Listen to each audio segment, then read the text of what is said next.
오늘까지 해서 113문을 마무리하겠습니다. 제 3계명에 대한 고백인데요. 너는 너의 하나님 여호와의 이름을 망령되이 일컫지 말라 하는 말씀이요. 이 3계명이 그 많은 죄들이 뭐냐 이거죠. 오늘 볼 내용은 책자 215쪽 첫째 줄에 215쪽 첫째 줄에 공한 말 다툼이다. 여기부터 끝까지입니다. 찾으셨습니까? 끝까지 우리 같이 한번 고백하겠습니다. 공허한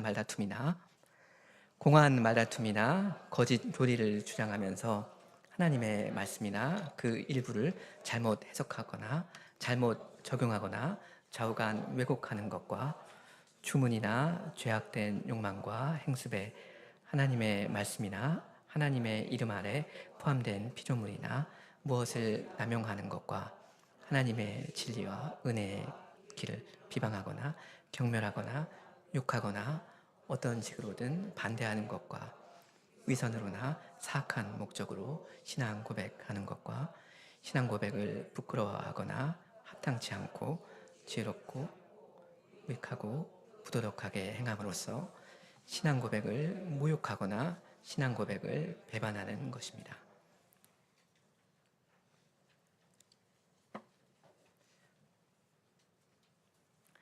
몇 가지 함께 생각하겠습니다. 먼저 공허한 말다툼을 금하고 있습니다. 헛된 논쟁을 하지 말라는 건데요. 그 3계명에 대해서 관련시켜서 이야기하자면 하나님의 말씀 가지고 불필요한 말싸움을 하지 말라는 거고요. 좀 더 넓게 생각해도 되겠습니다. 하여간 사람들 간에 불필요한 말싸움 자체를 하면 안 되겠습니다. 여기 각주 613번 둘째 성구 있잖아요. 그 디모데전서 6장 4절이요. 거기 보면 저는 교만하여 아무것도 알지 못하고 변론과 언쟁을 좋아하는 자라고 합니다. 이 불경건한 사람의 특징 중에 하나가 변론과 언쟁을 좋아한다는 겁니다. 이 논쟁과 말다툼에 대해서 병적인 관심이 있는 거예요. 말싸움 자체를 그냥 즐기는 겁니다. 여러분, 어떤 깡패가 무슨 길거리에서 아주 거칠게 살면서 싸움질을 즐기고 맨날 주먹 다짐이나 하고 있으면 이런 게 얼마나 저급하고 부끄럽고 못된 짓인지 우리가 다 알지 않습니까? 근데 몸싸움을 즐기는 것도 죄이지만 말싸움을 즐기는 그것도 죄입니다. 어떻게 보면 말싸움은 몸싸움보다 더 교묘하게 미묘하게 좀 고도한 죄라고 할까요? 그런 죄가 될 수도 있습니다. 하여튼 내가 저 사람이랑 어떻게든 한판 붙어서 말로 저 사람을 한번 이겨보겠다, 눌러보겠다 이런 거죠. 그 주먹 싸움하면 점잖지 않으니까 대신 말로 하겠다 이거예요. 내가 저 사람의 논리의 어떤 허점을 지적할 때 그 사람이 당황해하는 걸 보고 짜릿한 어떤 쾌감을 느끼는 거예요. 그런 걸 추구하는 심정이요. 야, 나는 옳고 니는 틀렸어. 왜 그런지 내가 설명해 줄게 하면서 그 사람 위에 올라가서 그 사람의 인격을 짓밟고 그러려는 마음, 굉장히 고약한 마음씨입니다. 그런 마음씨로 누구랑 논쟁을 한다면 그게 어떤 방식으로 이루어지든지 하여튼 굉장히 참 악한 것입니다. 혹시는 어떤 멋있는 양복을 차려입고 품격 있는 언어로 논쟁을 하든지 아니면 술 취한 사람들이 길거리에서 쌍욕을 하면서 말싸움질을 하든지 큰 차이는 없을 겁니다. 다 똑같이 저열합니다. 많은 경우에 이게 다른 게 아니라 자존심 대결이거든요. 겸손히 어떤 진리를 함께 추구하려는 게 아니라 저 미운 사람한테 내가 한 방 먹여주고 싶은 거예요. 펀치 한번 날리고 싶은 겁니다. 말로. 이거 주님께서 굉장히 싫어하시는 일입니다. 혹시 이런 일이 형제들 간에 일어난다면, 심지어는 이 하나님의 말씀을 도구로 해서 이걸 칼로써 이제 형제들한테 막 휘두르면서 서로를 비난하고 깔보고 공격하고 그런다면 정말 더더욱 슬픈 일이 될 겁니다. 그래서 방금 본 성구 넷째 줄 보시면 이 성구 넷째 줄에 망령되고 허한 말, 그러니까 헛된 말과 변론을 어떻게 하라고 하죠? 피하라 합니다. 그 다음 줄 친구 성구 다음 줄 디모데후서 2장에는 너는 저희로 이 일을 기억하게 하여 말다툼을 하지 말라고 하나님 앞에서 엄히 명하라 했고요. 그 바로 아래 구절 디도서 3장에서는 그러나 어리석은 변론과 족보 이야기와 분쟁과 율법에 대한 다툼을 어떻게 해야 합니까? 피하라 합니다. 하지 말라는 거예요. 왜 그렇습니까? 그 다음에 나오죠. 이것은 무익한 것이요 헛된 것이다. 그 직전 위의 구절에도 이는 유익이 하나도 없고 도리어 듣는 자들을 망하게 할 수가 있다 합니다. 그러니까 그런 논쟁은 정말 쓸데가 없는 일입니다. 그러니까 일단 안 하는 것이 상책입니다. 원칙은 안 한다는 것이어야 합니다. 물론 우리가 함께 진리를 이렇게 추구하고자 발견하고자 하는 과정에서 때로는 어느 만큼의 논쟁은 불가피할 때가 있습니다. 정말 중요한 주제가 현안으로 떠올랐을 때 어느 쪽 의견이 더 옳은가 이걸 짚고 넘어가는 게 필요할 수도 있습니다. 예를 들자면 수요 기도회를 7시 반으로 할 건가 8시로 할 건가 논쟁 토론할 수 있잖아요. 아주 이제 사소한 예이긴 한데 논쟁을 해서 기대할 수 있는 득실, 그 과실이 이 논쟁으로 인하여 발생할 수 있는 손실보다 더 크다 이렇게 판단될 때도 있겠습니다. 어떤 문제는 사실 선명하게 가릴 필요가 있거든요. 이런 일은 사회에서뿐만 아니라 교회에서도 얼마든지 발생할 수 있고요. 실제로 발생하고요. 이런 때는 조심스럽게 토론의 과정을 거치는 게 옳을 수도 있습니다. 그게 더 유익할 수도 있습니다. 교우들 간에 의견 차이가 있다는 거, 그 자체는 글쎄요, 썩 좋은 일이 아닐 수도 있는데 사실 다른 한편으로는 이 의견 차이가 있다는 게 자연스러운 일이기도 하거든요. 이 문제를 실질적으로 풀기 위한 논쟁이 항상 무조건 무익하다, 해롭다 이런 것은 아닐 것입니다. 그래서 그게 부득이할 때는 서로를 사랑하고 존중하는 마음으로 겸손히 품위 있는 논의를 단정히 하면 됩니다. 그럴 때 주께서 은혜를 베푸시면 주님의 뜻이 아닌 것은 흐릿한 백그라운드로 이제 밀려가고 진리가 더 선명하게 드러나는 그런 유익을 모두가 누릴 수도 있을 겁니다.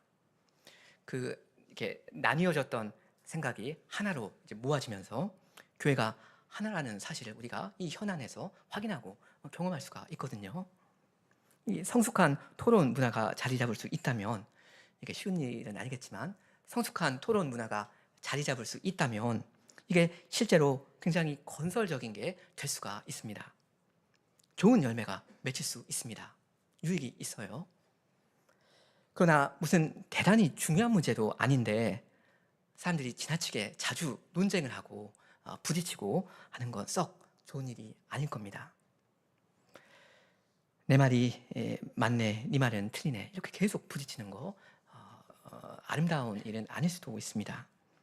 지나치게 자주 그렇게 한다면요. 우리가 아무리 좋은 마음으로 토론을 한다고 해도 마음의 상처를 그 누구도 받지 않는 거 그거 쉽지 않은 일이거든요. 건설하려는 좋은 의도가 있습니다. 좋아요. 그런데 파괴적인 부작용이 실제로 일어난단 말입니다. 일어날 수 있고 일어나요. 안 좋은 열매가 덜어 맺히기도 합니다. 토론을 하는 과정에서 좋은 열매, 유익이 맺히기도 합니다. 좋아요. 하지만 덜어 썩은 열매 그런 게 있기도 합니다. 연약한 그 형제 자매가 이런 과정에서 이제 넘어지기도 한단 말입니다. 그 상처 없이 어떤 참과 거짓을 가리는 거 그거 쉽지 않은 일입니다. 저도 신학교에서 저희는 이제 토론 수업을 많이 했는데 그냥 무난하게 이제 넘어갈 때도 있지만 굉장히 속상할 때도 있거든요. 저 사람이 나를 공격한 것이 아니고 나의 어떤 견해, 나의 의견을 공격한 것인데 기분 나빠요, 솔직히. 그러면서 나를 이제 공격한, 비판한 저 형제가 미워질 때도 있고요, 은근히. 굉장히 이게 쉬운 일이 아닙니다. 그러니까 의견 차이가 드러날 때 할 수 있으면 의견 충돌은 피하는 것이 좋습니다. 아까 피하라 그랬죠. 태평양처럼 넓은 마음으로, 즉 사랑으로 흡수하고 양보하는 것이 선한 일이 되겠습니다. 할 수 있으면 여러분 그냥 쿨하게 져주십시오. 그렇게 생각하실 수도 있겠네요. 알겠습니다 하면서 그냥 넘어가 주셔도 좋겠습니다. 이건 뭐 교회적으로나 가정적으로나 사회에서 다 마찬가지가 되겠죠. 디도서 3장 2절 말씀에 아무도 비방하지 말며 다투지 말며 관용하며 범사에 온유함을 모든 사람에게 나타내라고 했고요. 그리고 로마서 12장에서는 할 수 있거든 너희로서는 모든 사람과 더불어 화목하라, 이렇게 사도가 명했습니다. 그렇게 할 수 있도록 우리가 성신 하나님께 더 계속 은혜를 구하면 좋겠습니다. 우리 요리문답 그 다음 보시면 거짓 교리를 주장하는 걸 금하고 있죠. 거짓 교리를 주장한다, 이렇게 이해하셔도 좋고요. 아니면 거짓 교리를 유지한다, 이렇게 이해하셔도 됩니다. 거짓 교리를 유지한다. 신자일지라도 일부 거짓 교리를 신봉할 수가 있지 않습니까? 특히 성경을 접한 지 얼마 되지 않은 초신자는 실제로 그런 일이 많이 있죠. 예를 들어서 그 삼위일체 교리 있잖아요. 복잡하고 좀 어려워요. 잘 몰라요. 근데 얼핏 들은 바로는 성부도 하나님이시고 성자도 하나님이시고 성신도 하나님이시라네요. 그러니까 세 분 하나님들이 계시는구나, 이렇게 초신자가 삼신론을 믿고 있어요. 아니죠. 이건 머리에서 그 오류가 발생한 건데 그럼 안 되죠. 거짓 교리를 유지하면 안 됩니다. 꾸준히 말씀을 잘 배워가야 하고요. 배웠다면 자기의 틀린 생각을 어떻게 해야 됩니까? 당연히 고쳐 먹어야죠. 신명기 6장에 이스라엘아 들으라, 우리 하나님 여호와는 오직 하나인 여호와시니 라고 하는 말씀을 읽었어요. 몰랐는데 이제 알게 되었어요. 그럼 어떻게 해야 됩니까?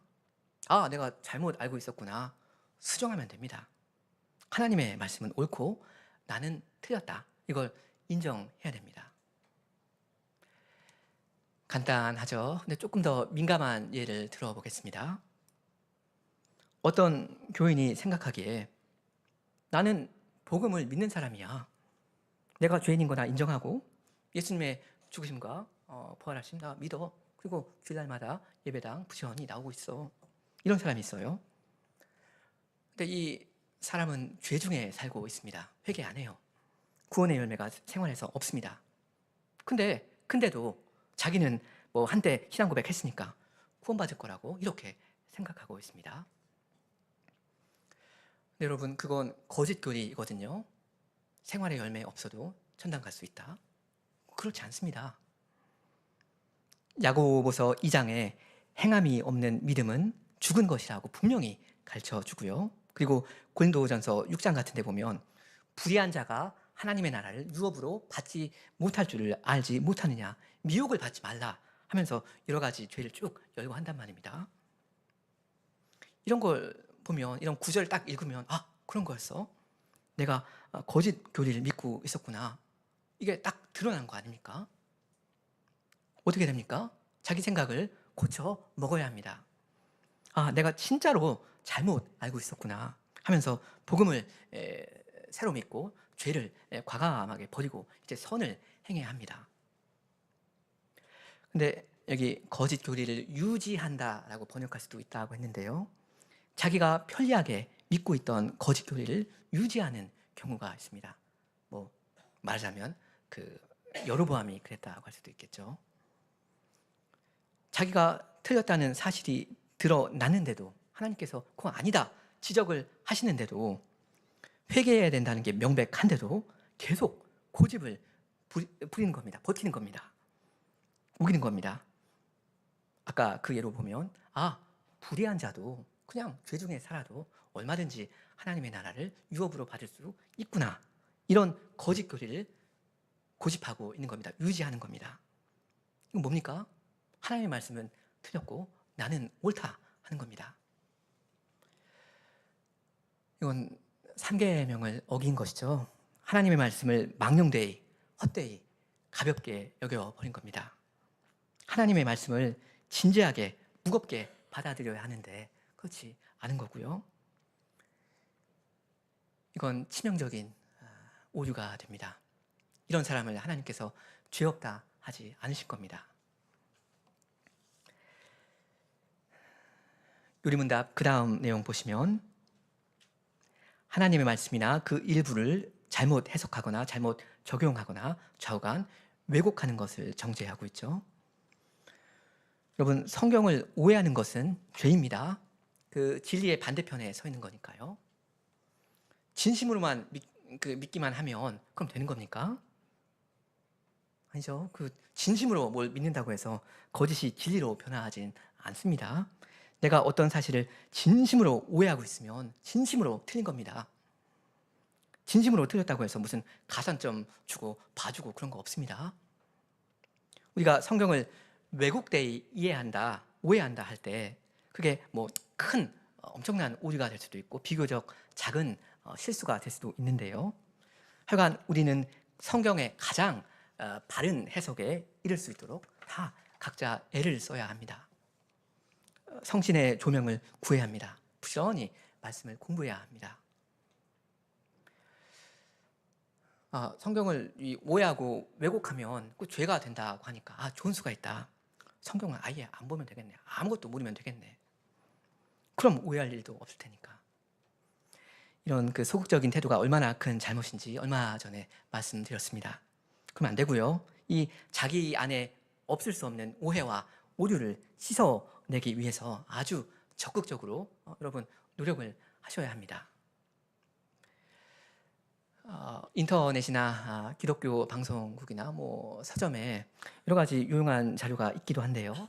그 매우 조심할 필요도 있습니다. 이 비슷하지만 아닌 것들이 워낙 많으니까 그러죠. 그리고 어떤 왜곡은 교인한테 굉장히 치명적일 수가 있습니다.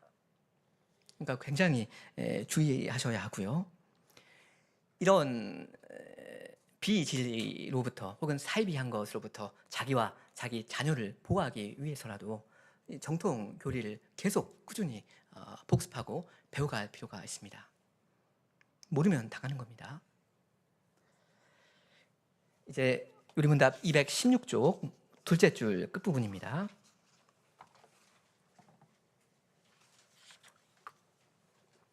(216쪽) 둘째 줄 끝부분은 하나님의 진리와 은혜와 길을 비방하거나 경멸하거나 욕하거나 어떤 식으로든 반대하는 것이 잘못이다 이렇게 지적하고 있죠. 지금 비방한다, 경멸한다, 욕한다 하니까요. 이건 아주 격렬하게 기독교를 반대하는 그런 사람들을 얘기하고 있는 겁니다. 보면 그 불신자들이 우리 기독교에 대해서 가지고 있는 태도도 참 가지가지인 것 같아요. 다 똑같은 게 전혀 아닙니다. 그죠? 어떤 사람은 정말 관심 자체가 없는 것 같아요. 이 성경은 당연히 뭐 읽어본 적도 없고요. 사람들이 주일날 예배당에 가는 걸 보면 거의 뭐 아무 생각이 안 드는가 봅니다. 그냥 그런가 보다 하고 넘어가는 그런 사람들도 있습니다. 그런가 하면 어떤 불신자들은 기독교에 대해서 상당히 우호적인 태도를 보이기도 해요. 나도 신이 우리를 만들었다고 믿어. 그러고요. 예수? 훌륭한 선생이었지. 나도 그분의 귀한 가르침 존중한다니까. 이럽니다. 그리고 우리 신자들이 예배당에 들락날락 하는 걸 보고 그래. 좋은 시간 보내기 바란다. 은혜 많이 받아라. 이렇게 뭐 축복해 줄 수도 있겠습니다. 이런 불신자들의 마음이 어떤지 우리가 뭐 다 알 길은 없지만요. 하여간 겉으로 보기에는 우리 기독교 교회를 좋게 좋게 봐주는 그런 불신자들도 있어요. 자, 그런가 하면 여기 요리문답이 이야기하는 대로 하나님의 진리와 은혜와 길을 비방하거나 경멸하거나 욕하거나 반대하는 사람들이 또 있습니다. 상당히 격렬하게 아주 적극적으로 교회를 핍박하는 사람들이요. 혹시는 성경에 관심을 가지고 나름대로 공부를 하면서 이래서 성경은 틀린 거야 이런 사람들도 있을 수 있겠습니다. 우리를 아주 저급한 말로 조롱하기도 하고요. 우리가 예배당에 이렇게 모이는 걸 보고 굉장히 냉소적으로 몇 마디를 툭툭 내뱉기도 해요. 그리고 제가 보기에는 이런 사람들은 점점 증가하는 추세에 있는 것 같습니다. 동성애 같은 문제나 혹은 그 교회 타락 문제를 보고서 아주 교회를 그냥 사정없이 깔보는 거예요. 이런 뭐 적대심은 아마 온라인에서 더 적나라하게 표현되는 것 같습니다. 하여튼 이런 사람들을 보면 그 말투에 감정이 실려 있다는 걸 보게 됩니다. 왜 이렇게 감정 섞인 말을 우리한테 내뱉는가? 거기에는 여러 가지 복합적인 요인들이 이제 얽혀 있겠지만요. 실제로 뭐 우리 한국 개신교 교회들이 욕먹을 행동을 많이 한 것이 명백한 사실입니다. 근데 그것만은 아닐 것이고요.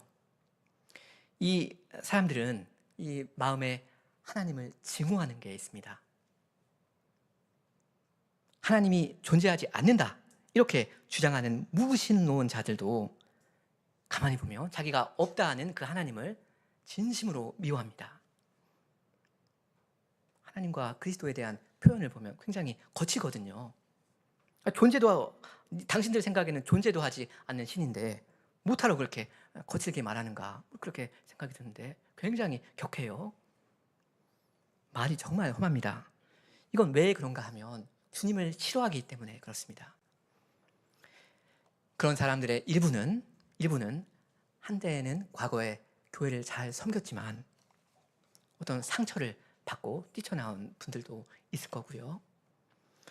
보이는 교회 안에 있다가 어떤 큰 죄를 짓고 회개하지 않는 경우에 고집을 부리면서 그렇게 오히려 주님을 비난하는 그런 경우도 있습니다. 이런 사람들이 뭐라고 하든 여러분이 뭐 지나치게 거기 휘말려 들어갈 필요는 없겠습니다. 한편으로는 그 불쌍한 사람들이기도 하고요. 사탄의 조종 아래에 있으니까요. 다른 한편으로는 너무나도 악한 사람들입니다. 어디 감히 하나님을 그렇게 비방해요? 회개하지 않으면 천벌을 받을 사람들입니다. 하나님의 원수들입니다. 그리고 뭐 저는 어떤 자유주의 신학자들이나 이런 분들의 글을 좀 읽을 때도 있는데 이런 분들이 하는 말을 잘 듣고 분석해 보면 팩트 자체가 잘못되어 있구나, 그러거나 근거나 어떤 논리가 굉장히 부족한 경우가 허다합니다. 정말 엉터리 주장이 정말 많습니다. 그러니까 대부분의 경우 그냥 무시하는 게 상책이 될 수도 있고요. 진주를 그 돼지 앞에 던져버리는 셈이 될 수도 있으니까요. 때로는 상황을 잘 봐서, 그 사람을 잘 봐서 온유한 마음으로 이 사람들의 잘못을 이렇게 부드럽게 바로 잡아줄 수도 있겠습니다. 하여간 이 세상은 악합니다. 이 신자로서 마음 편하게 살기가 참 어렵습니다. 그런 시대입니다. 많은 경우에 우리는 그냥 당할 수밖에 없는 것 같습니다. 특히 여러분이 이 사회에서 혹은 직장에서 혹은 뭐 학교에서 혹은 친척들한테 정당한 신자로 잘 살고 있는데 개인적인 공격이 들어오면, 여러분한테는 아무 잘못이 없는데 개인적인 어떤 공격이 들어오면, 특히나 잘 아는 지인이 나를 이렇게 비방하면 굉장히 이게 쓰라린 게 되지 않습니까? 근데 이건 그리스도의 능력이고요. 그리스도를 위한 능력입니다. 히브리서 11장 26절이요. 그렇게 그 이름을 위하여 능력받는 일에 합당한 사람으로 나를 여겨주셨다는 사실이 오히려 기뻐할 만한 일이 될 수도 있습니다. 실제로 그렇습니다. 주변 사람들이 나를 예수쟁이라고 욕하고 왕따시키고 있다면 내가 정말로 신자답게 살고 있다는 그런 증거가 될 수도 있거든요. 이것과 관련된 일이 바로 우리의 신앙 고백인데요. 유리문답 그 217쪽 첫째 줄부터입니다. 방금 사람들이 나를 신자로 막 욕하는 그 상황에 대해서 말씀드렸고요. 첫째 줄, 위선으로나 사악한 목적으로 신앙 고백하는 것과 신앙 고백을 부끄러워하거나 합당치 않고 지혜롭지 않고 무익하고 부도덕하게 행함으로써 신앙 고백을 모욕하거나 신앙 고백을 배반하는 것입니다. 그러지 말라 합니다. 그 신앙 고백이라는 말은 여러 가지 뭐 의미로 이제 이해할 수도 있겠는데요. 우리가 교회적으로 하는 그 공적 신앙 고백 있지 않습니까? 그 성찬 그 회원가입의 그 일부 절차로서 삼위 하나님을 향하여 또 이제 회중을 향하여 자기 신앙을 고백하는 거예요. 이게 참 너무나 아름답고 복된 일인데요. 우리 요리문답을 보면 이 일에 대해서 굉장히 아주 주의를 주고 있습니다. 그죠? 신앙 고백 부끄러워하면 안 된다. 범죄함으로써 신앙 고백을 모욕하거나 배반하고 그러면 안 된다. 이러잖아요. 이런 걸 보면 신앙 고백이라는 건 결코 쉬운 일이 아닌 것 같습니다. 거기에는 긴장과 위험이 따라올 수밖에 없습니다. 우리가 사는 이 세상, 이 환경 자체가 그렇습니다. 한번 멋있게 그 신앙 고백하고 그냥 말아버리는 끝 하는 그런 게 전혀 아닙니다. 자기 일생이 남아 있어요. 우리 열왕기상 13장을 좀 같이 펴보실까요? 13장 32절입니다. 열왕기상 13장 32절이요. 기왕 오늘 오전에 이 본문을 함께 봤으니까 이걸 가지고 몇 가지를 좀 전반적으로 좀 말씀드리려고 합니다.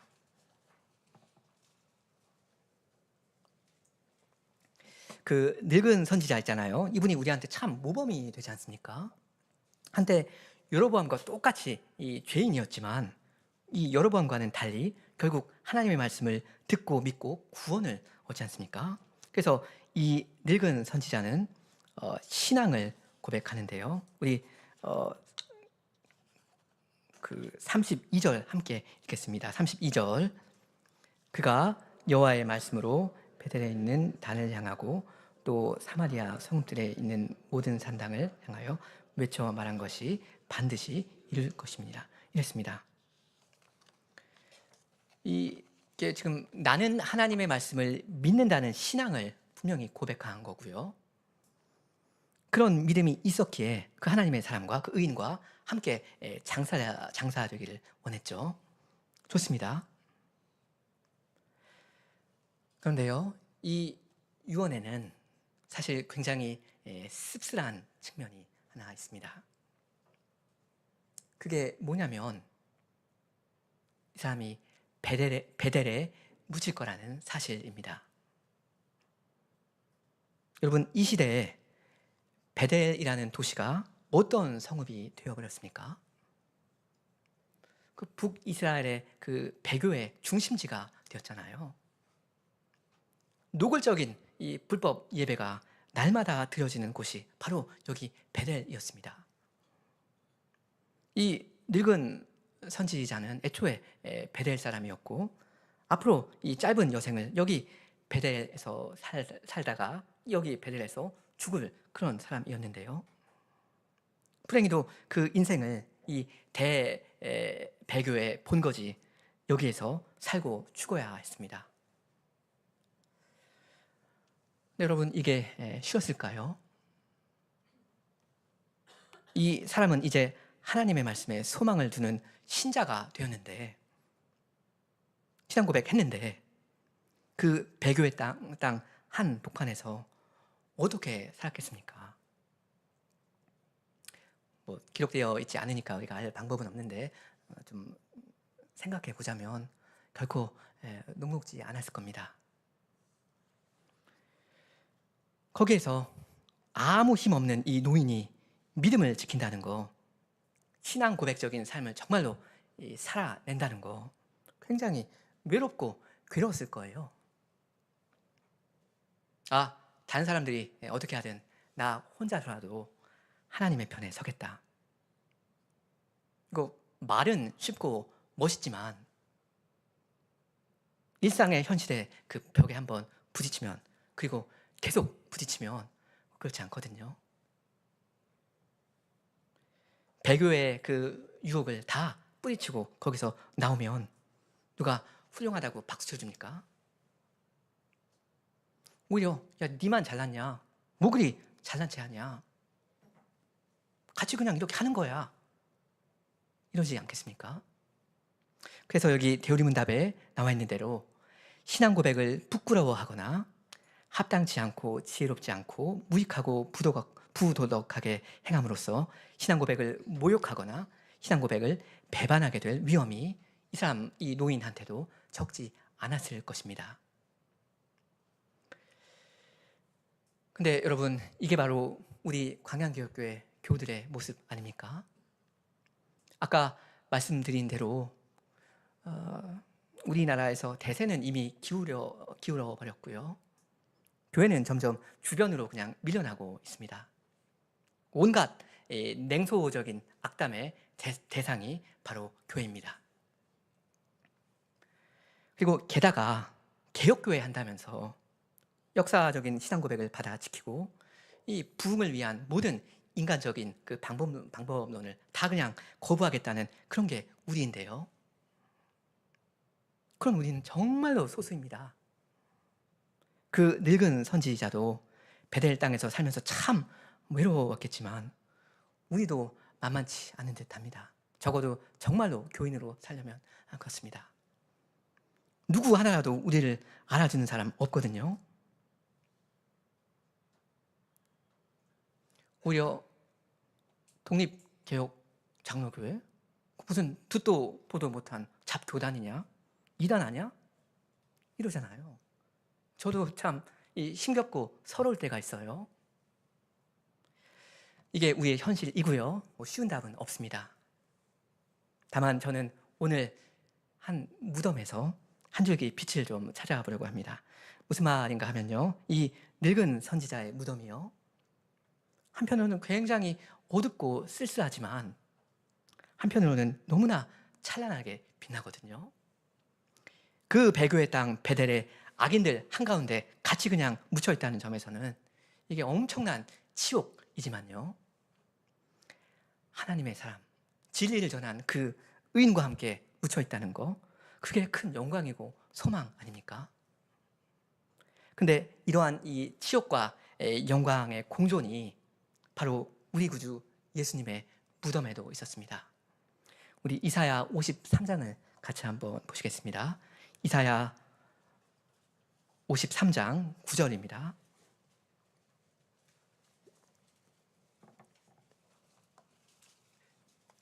너무나 유명한 장이죠. 우리 구주 예수님께서 사람들에게 멸시를 받으시고 우리의 슬픔을 당하시고 우리의 허물을 인하여 찔림을 당하시는데요.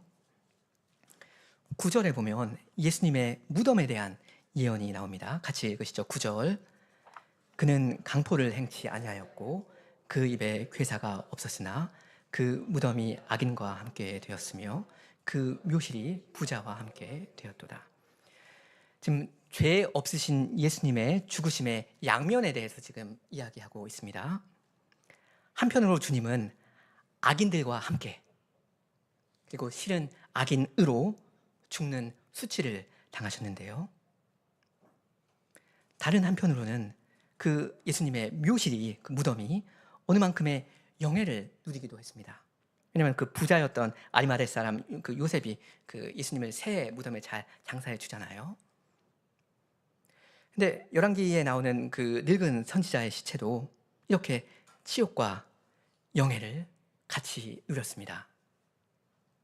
악인들 가운데 묻혀 있기에 치욕이었고요. 그리고 썩었으니까 치욕이었고요. 하지만 의인과 함께 묻혀서 부활의 소망을 가졌기에 말할 수 없는 영광이었습니다. 바로 이러한 상황에서 이 늙은 신자는 신앙을 고백했습니다. 어떻게 그렇게 했습니까? 비석으로요. 아까 그 열왕기하 23장 17절에 요시아가 한 비석을 발견했다 그랬잖아요. 이 비석에 여러분 뭐라고 써져 있었겠습니까? 알 방법은 없습니다. 그런데 제가 그냥 추측해 보건대 바로 열왕기상 23장 32절 이 구절이 그대로 새겨져 있지 않을까 싶습니다. 32절 그가 여호와의 말씀으로 베델에 있는 단을 향하고 또 사마리아 성읍들에 있는 모든 산당을 향하여 외쳐 말한 것이 반드시 이룰 것임이니라. 이 신자는 죽어서도 이 비석으로 신앙을 고백했을 겁니다.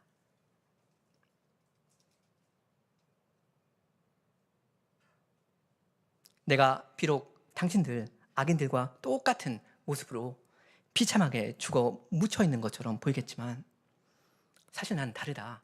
난 주님의 말씀을 믿는 신자다. 난 주님의 편에 있다. 이걸 표현하고 표시하고 증시하는 게 바로 신앙 고백 아닙니까? 하나님께서 악인들을 다 심판하시고 의인들을 구원하실 그 마지막 날을 신자는 믿음으로 바라봅니다. 그저 악인들 중에 하나로 똑같이 여김받는 그 오해와 오명의 부끄러움을 주께서 말끔히 씻어주실 거, 그거 신자는 확신합니다. 이건 바로 우리 구주 예수님께서 견디신 바로 그 능력인데요. 하나님께서 이 그리스도를 부활로 의롭게 하셨다면, 의롭다 하셨다면 그리스도 안에 계시는 여러분도, 그리스도인들도 공공연히 의롭다 선언해 주실 겁니다. 그러니까 여러분 담대하십시오. 하나님의 말씀을 믿는 신앙을 공적으로 고백하는 신자로서 이 세상 한 가운데서 당당하게 살아가셔야 합니다.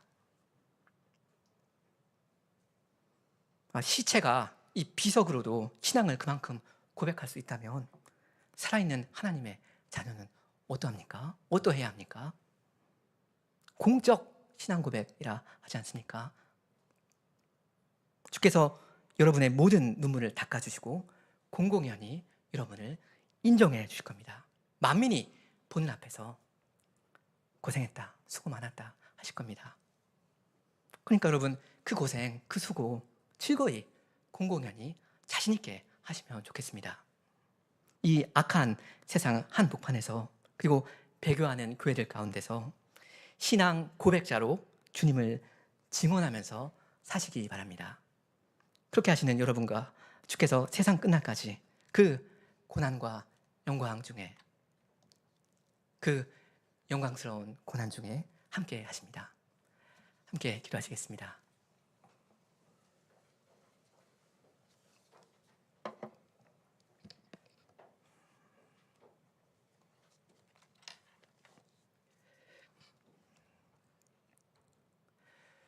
주님, 죄와 무지 중에 마땅히 멸망할 저희들에게 우리 구주 예수님을 보내주셔서 죄 없으신 그리스도께서 저희를 위하여 죽고 저희를 위하여 사셨으니 저희 또한 그리스도 안에서 생명의 소망을 발견하옵니다. 우리가 그리스도와 연합된 자로서 우리의 구주 예수 그리스도를 고백하며 그 신앙을 저희의 삶에서 살아내기를 저희가 소원하옵니다. 주님, 저희에게 믿음을 더욱 주셔서 저희가 이 어려운 형편 가운데서도 우리를 구원하시는 주 예수 그리스도를 힘있게 증언하며 나갈 수 있도록 하여 주시옵소서. 주께서 저희에게 새 생명을 주셨사오니 그 생명을 저희가 이 세상 가운데 발휘하면서 걸어가게 하여 주시옵소서. 예수님의 이름으로 기도합니다. 아멘.